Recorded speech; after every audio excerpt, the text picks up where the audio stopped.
Tuhan cara apa untuk saya bisa menegur orang-orang macam hidup dalam kayak seperti ini.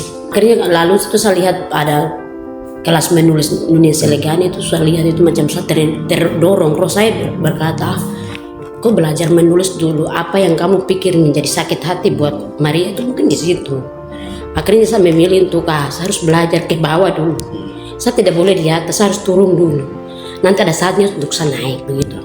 Dalam artian itu saya akan sukses ketika saya belajar menulis, terus saya belajar kepada orang-orang yang pintar. Saya belajar di situ, saya bisa tahu, dan suatu saat itu saya jadi orang juga, dan saya bisa mengajarkan orang lain untuk mereka juga terima keselamatan, maksudnya kemerdekaan dalam diri, kemerdekaan dalam keluarga, maupun kemerdekaan kita punya apa yang kita rindukan begitu. Jadi itu menginspirasi saya untuk mungkin saya masuk di kelas ini.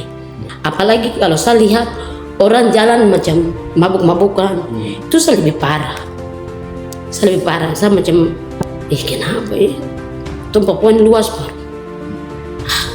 Itu banyak orang boleh, kita mengajar tanpa memungut biaya itu kita belajar. Kita ngajar orang supaya orang-orang itu menjadi sukses, tidak boleh dong mabuk-mabuk lah. Lu tidak boleh nakal-nakal lah begitu. Karena saya ini dulu kelas daripada maksudnya anak yang pernah nakal, jadi saya juga merasakan begitu. Dulu saya juga kelas begini karena saya punya masalah, sehingga saya dulu mabuk, saya dulu makan pinang sampai main rokok. Tapi setelah itu saya tinggalkan satu demi satu kelas-kelas ini yang harus kita selamatkan mereka, karena ini kita butuh mereka, dong butuh kita butuh mereka begitu. Saya selamatkan supaya selamat di kita punya alam sendiri, kita selamatkan dan kita selamatkan semua begitu. Kepala sekolah dia panggil saya, bro, coba kau membaca dulu. Saya malam itu berdoa, saya sudah membaca, saya tahu lancar banget. Iya langsung, dia kasih dia. Saya dari SMP, bapak meninggal jadi saya ke Timika. Sudah dari Timika juga teman-teman lain itu sudah sekolah, tapi saya itu ingin sekolah juga. Sudah macam saya punya badan itu macam gelisah begitu, saya ingin mau sekolah begitu, tahu? Teman-teman semua sekolah.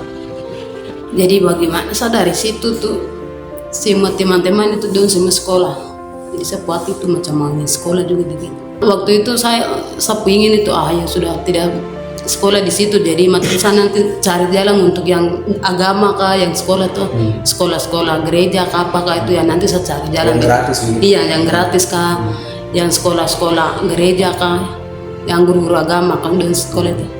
Nanti saya cari jalan di situ. Saya pikir di dalam hati itu saya punya pikiran itu begitu saya. Kalau sekolah yang lain itu tidak. Waktu itu saya ingin itu ya sudah tidak sekolah di situ, jadi macam saya nanti cari jalan untuk yang agama kah, yang sekolah tuh sekolah-sekolah gereja kah apakah itu ya, nanti saya cari jalan yang gratis gitu. Iya yang gratis kah, yang sekolah-sekolah gereja kah, yang guru-guru agama kah dan sekolah itu. Nanti saya cari jalan di situ. Saya pikir di dalam hati itu saya punya pikiran itu begitu saya. Kalau sekolah yang lain itu tidak. Selain kamu menginspirasi orang lain, kalian bantu orang lain keluar dari kesulitan hidup, terus itu punya aktivitas sehari-hari, itu juga dia memberikan penyembuhan secara pribadi. Gitu. Karena banyak orang yang kena stroke, kena penyakit gula, terus kena kanker otak, itu terjadi karena mereka banyak menyimpan sesuatu di dalam diri. Mereka tidak mau bercerita. Gitu. Mereka simpan terlalu banyak, akhirnya itu menyakiti orang, jadilah banyak penyakit. Nah, makanya ketika kamu tuangkan keluar apa yang kamu rasa kamu tuang dalam tulisan. Kamu baca buku apa saja, penulis-penulis itu umur paling panjang itu kebanyakan menulis. Kenapa para filsuf bisa hidup sampai di usia-usia, para pendeta, para ini semua kenapa bisa hidup sampai usia 100 tahun, 100 lebih? Karena mereka menulis. Untuk ajar jemaat mereka menulis. Tuangkan keluar. Tidak penuh terus keluar, tapi iya. Dia tetap kasih kurang setengah supaya masuk keluar lagi. Jadi kau menulis itu kau menyembuhkan kau diri sendiri. Jadi kau terbebas dari setiap penyakit-penyakit yang sering dialami oleh manusia. Jadi penyakit yang bukan datang dari luar tapi berasal dari dalam. Iya. Gitu. Jadi yang kalau kau simpan itu, kalau kau marah orang pasti kau akan marah lewat tulisan. Pasti kalau kau marah pemerintah pasti bukan marah lewat tulisan. Yeah. Begitu kalau kau marah sama bisnis, marah sama orang tua, marah sama Tuhan, marah sama apa, Tuhan kan dalam tulisan saja. Begitu. Jadi itu akan mewakili banyak perasaan. Jadi kita ingin jadi keterwakilan dari banyak perasaan anak-anak muda di Papua Tengah.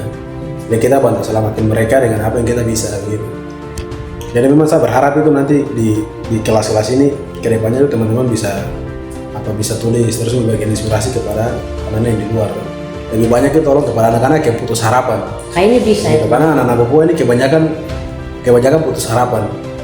Harapan ada yang datang dari orang tua, mungkin karena mereka membutuhkan kasih sayang dari orang tua, tapi karena orang tua ini sibuk dengan pekerjaan, akhirnya mereka lebih banyak di luar. Nah, ketika mereka di luar, orang tua tidak bisa atur mereka. Kenapa tidak bisa atur? Karena mereka dapat keluarga di luar.